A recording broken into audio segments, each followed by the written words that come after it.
Namo Bhagavate Vasudevaya. Om Namo Bhagavate Vasudevaya. Om Namo Bhagavate Vasudevaya. We are going to start reading from Canto 9 today, the Celestial Dynasties from the Brilliant as the Sun, a retelling of Śrīmad-Bhāgavatam. And this canto has solar and the lunar dynasties, the Surya and the Chandra Vansh, in which Lord Ram and Lord Krishna appeared. Shukdev Goswami is also going to tell us about the prominent kings and sages of both the dynasties.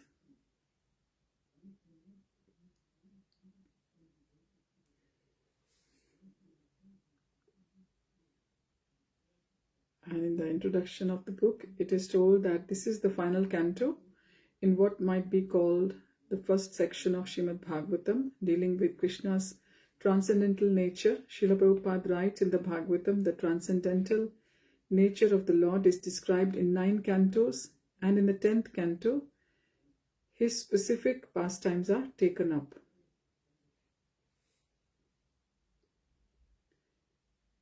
In first canto, first chapter, 20th verse, he emphasizes the importance of understanding the first 9 cantos before studying the 10th. And he says that no one should try to go into the matters of the 10th canto without having thoroughly understood the purport of the other 9 cantos. So let's begin chapter 1. It's called Sudyumna Becomes a Woman. As the sun reached its zenith, the sages assembled at Naimisharanya, dispersed to bathe and say their midday prayers. As they made their way to the Gomati river in groups of 3 or 4, they engaged in animated discussions about what they had heard that morning. The sage Sutta had just finished describing Krishna's incarnation as a fish at the beginning of the current era, the Vaivasvata Manvantra.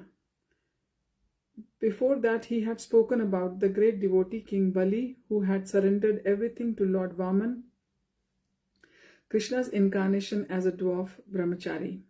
One sage marveled at how Bali, although belonging to the Daitya race who were generally demoniac, had exhibited such pure devotion for Krishna.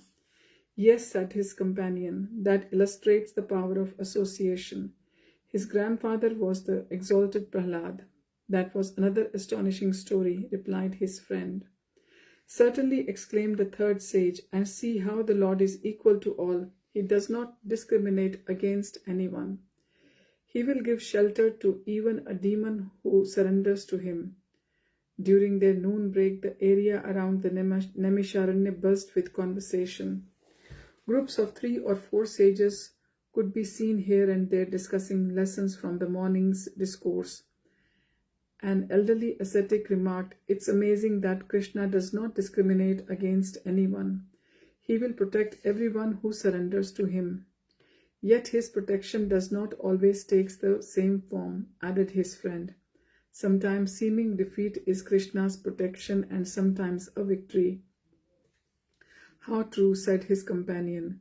"We must convey these teachings to the world, especially what it means to surrender to Krishna." Shaunak and Sutta walked past them and entered the clearing. The sages jumped up and hurried to take their seats. Sutta was about to resume his narration, and they were eager to hear him. When everyone was comfortably seated, Shaunak said, "O Venerable Sutta, please continue to instruct us in transcendental knowledge." Sutta offered prayers to his spiritual master and Krishna and said, "O sages, hear from me what next transpired between King Parikshit and Shukdev Goswami, for their conversation is replete with spiritual truths." Parikshit glanced at the moon whose silvery beams shimmered on the gently flowing Ganges. It was well into the 3rd night since Shukadev had started speaking. Neither ate nor slept during that time, but neither appeared fatigued. The king sat with his eyes fixed upon the young sage, who sat naked in the half-lotus position, his hands folded in his lap. "My dear king," he said, "pray tell me what else you wish to hear." Parikshit folded his palms. My Lord Shukadev Goswami, you have described the reign of the 14 Manus, along with the Lord Krishna's wonderful activities in each period. I feel extremely blessed to have heard all this from you. I know that Satyavrat, Dravid Desha's saintly king, was instructed in spiritual knowledge at the end of the last Manvantara, and he then took birth as current Manu Vaivasvat, having attained the sun god Vivaswan as his father. You have also told me that King Ikshvaku was one of his sons.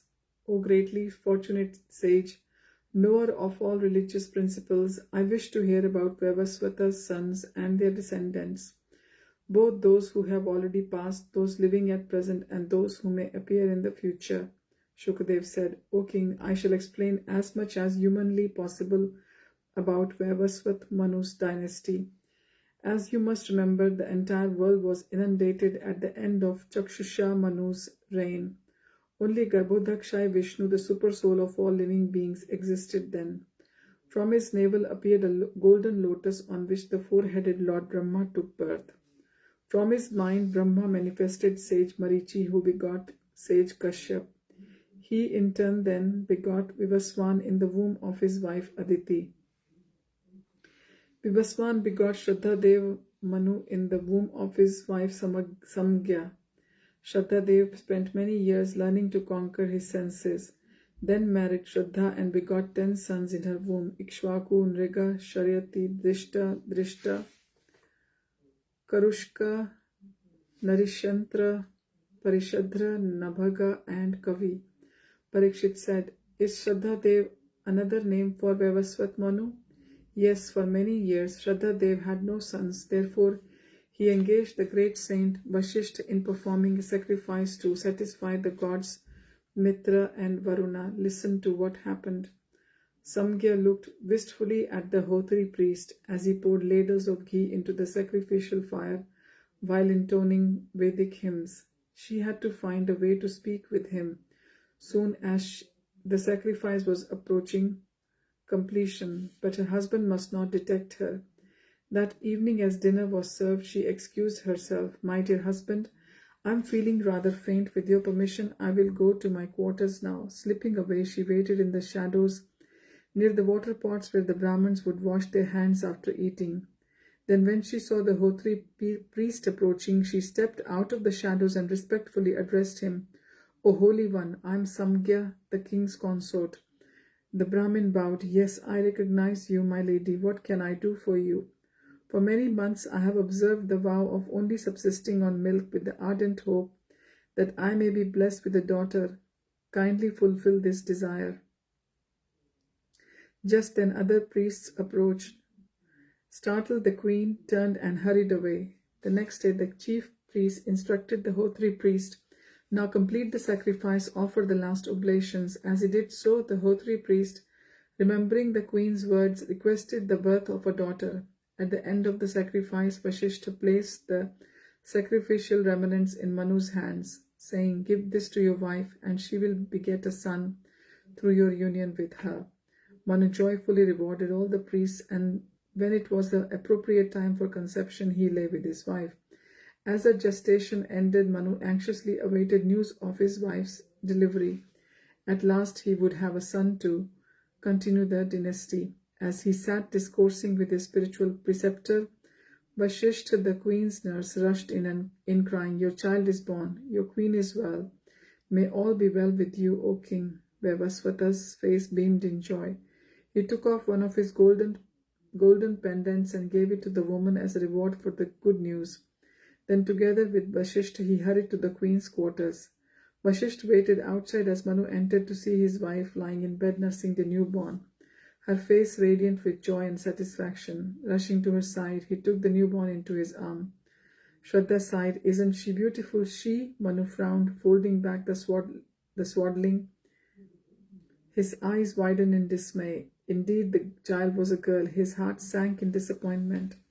Only dimly did he hear his wife speak. My lord, I wish to name her Ila. Without a word, Manu returned the child to her mother's arm and hurried to where Vashishta stood waiting. My lord, he exclaimed, the child is girl. Vashishta's face froze in surprise as Manu vented his disappointment. Great sage, all of the priests you engaged in the sacrifice are experts in chanting the Vedic mantras. How then has the result been opposite to the one desired? This is a matter of concern. There should not have been such a reversal of the results of the Vedic mantras. We ensured that the priests were all balanced in mind, sense-controlled, and aware of the absolute truth. They have long practiced austerities and penances and are thus completely cleansed of the material contamination. Your words, therefore, like those gods, should never be baffled. How is it, then, that your determination has failed? I will return soon. Saying this, Vasishtha turned and walked away. He wanted to speak to the Hotri priest responsible for chanting the Vedic hymns. Once he confirmed his suspicions, the elderly sage sought out Vaivasvata. The sage said this discrepancy is due to the Hotri priest's deviation from the original purpose. He must have asked for a girl, however, by my power I shall give you a son. For many days Vasishtha fasted and ceaselessly prayed that Ila be transformed into a male child. Then Vishnu appeared within his heart. Gratified by you, I granted the desired benediction. Let Ila be transformed into a male. When Vasishtha arrived at court, Vaivasvat was already aware of the transformation. Tears of joy streamed down his cheeks as he embraced his son. Seeing Vasishtha enter, he said, O beloved Guru, meet my son, Sudyumna. Sudyumna grew into a handsome and powerful youth. One day the prince, accompanied by a few ministers and associates, mounted his stallion and went to the forest to hunt. He wore armor and was equipped with bows and arrows. While chasing and killing the animals, he reached the northern part of the forest. At the bottom of Mount Meru was a forest known as Sukumar, where Lord Shiva always enjoyed with Parvati, his wife. Sudyumna and his companions entered that forest to refresh themselves at a clear lake they saw nearby. O Lord Vishnu, exclaimed his friend, riding by his side. Surprised at hearing a female voice, Sudyumna turned and saw a beautiful damsel seated on a mare pointing at him in horror. Where had this woman come from? Where was his childhood friend? He heard a loud commotion of women's voices from behind. Turning around in his saddle, he saw himself surrounded by many young females, all pointing at each other and him in dismay. Where were his companions? Who were these women? Sudyumna, cried the girl beside him. You have become a woman. Sudyumna had already seen his delicate hands folding his horse's reins. He raised them to his face. It was soft and smooth, framed by ringlets of dark hair. He looked down at his buxom breasts and thin waist. Gone were the broad chest and sinewy arms. He sensed his mood and feelings changing. He was now woman. What had happened? Dazed, she alighted from her horse, which had become a mare, and stumbled to the water's edge. She saw the image of a celestially beautiful woman reflected in the still and clear water. Turning to her friends who were staring at each other, their mouths agape, she cried, How have we all been transformed into women? We must have offended a nearby sage and been cursed, said one of her companions.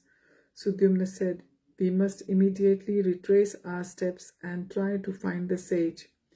If we can satisfy him, maybe he will lift the curse. The ladies all remounted their mares and, carefully retracting their routes, they left Sukumar forest. Not far from its outskirts, they found a small hermitage. Sudyumna told her companions to wait at a distance as he approached. Carefully approaching the hermitage on foot, he saw two sages sitting in deep conversation. The hermits looked surprised to see a young damsel nearby. O gentle lady, why do you travel alone without protection? Sudyumna prostrated herself and, rising to her knees, clasped her hands together. O holy ones, I am Prince Sudyumna. I was hunting in this area with my companions.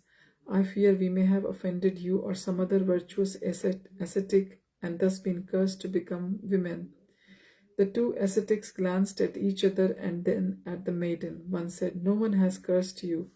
You and your companions must have strayed into Sukumar forest, unaware that by so doing you would lose all your masculinity. Sudyumna said, O holy ones, why has this place been so empowered, and who made it so powerful?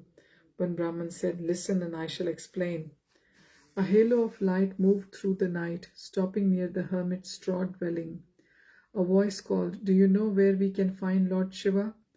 The hermit squinted and made out the forms of 10 or 12 elderly mystics who emanated an effulgence from their bodies. Who wishes to know, he asked. We follow strict vows and desire an audience with Lord Shiva. The hermit pointed north. He resides in Sukumar forest at the bottom of Mount Meru. You have not got far to go. The mystics thanked the hermit and continued with their journey. An hour later, as they pushed back to the branches of overhanging trees, they saw a naked lady sitting on her consort slab. Startled by the intruder, she jumped up and tried to cover herself. Who are you? What are you doing here in the dead of night? She demanded. The sages averted their eyes. Good lady, we are mystics seeking an audience with Lord Shiva. Maybe your husband can direct us where to find him. Her consort chuckled. O sages, here I am, and here is my beloved wife, goddess Ambika. Realizing that they had accidentally stumbled across Lord Shiva and Parvati, the saints immediately turned and departed for the ashram of Nar Narayan. Parvati, however, was inconsolable. I feel so humiliated. All these men have seen me naked. Shiva took her hand in his own. I promise this will never happen again. How can I guarantee that? Shiva raised his right hand. Henceforth, any male entering the forest will immediately become a female. On hearing this tale, Sudyumna hurried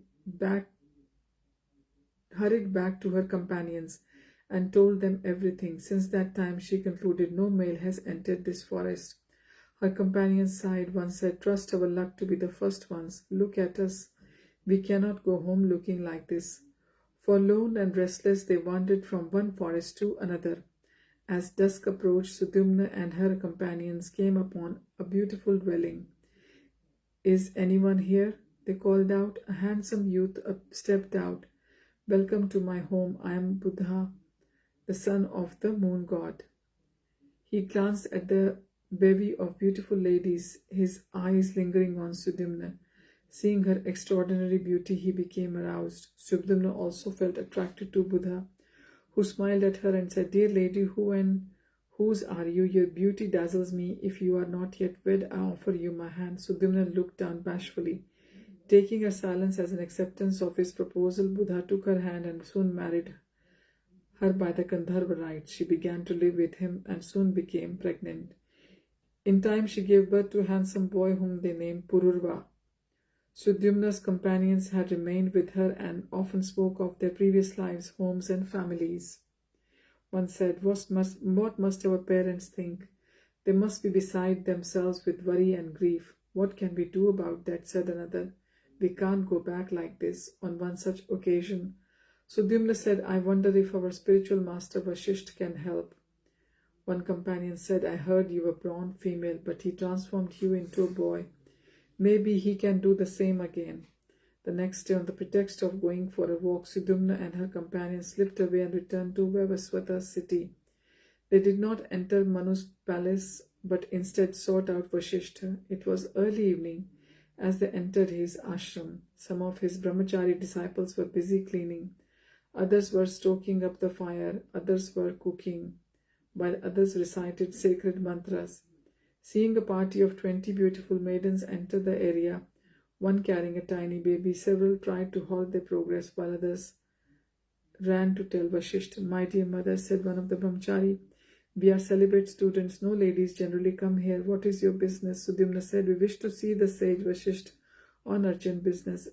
Even as she spoke, the elderly sage approached the maidens, accompanied by his disciples. Sudyumna ran forward, still holding her baby, and bowed low before the surprised Vashishtha. Master, she said with a sob, see what a calamity has befallen me. I am Sudyumna. Sudyumna, Vashishtha gasped in horror. Taking Sudyumna and her companions to a secluded place, Vashishtha heard their entire tale. Aggrieved to see the condition of his disciple, He considered how he could help Sudyumna again become a man. He called for his chief disciple, instructed him to accommodate the ladies in a place apart from the brahmacharis, and began worshipping Shiva for many days and nights. Vasishtha neither ate nor slept. He continuously chanted sacred mantras in the worship of Shiva and Parvati. Finally, Shiva appeared before him, pleased with the sage's penance. Hearing his request, Shiva was thoughtful. He did not want to break his word to his dear wife, Parvati, but he wanted to award Vasishtha this desired boon. He said, "Your disciple Sudyumna may remain a male for a month and a female for the next. In this way he may rule the world as he likes." Parikshit and the sages looked over at Vasishtha, who sat silently next to Narad. Who could have imagined that this gentle, unassuming sage had such influence? Shukadev said, thus favored by his spiritual master and Shiva's grace, Sudyumna regained his maleness every alternate month. He then ruled the kingdom, although the citizens were unhappy with this arrangement. He conceived 3 more pious sons in his wife's womb. Their names were Utkal, Gaya, and Vimala. These sons later became kings of Dakshin Patha. When he reached old age, Sudyumna gave his entire kingdom to his firstborn Pururva and retired into the forest to practice asceticism. So, next time we'll read from chapter 2, Manu's descendants. Thank you for joining. Hari Om Tat Sat. Hare Krishna.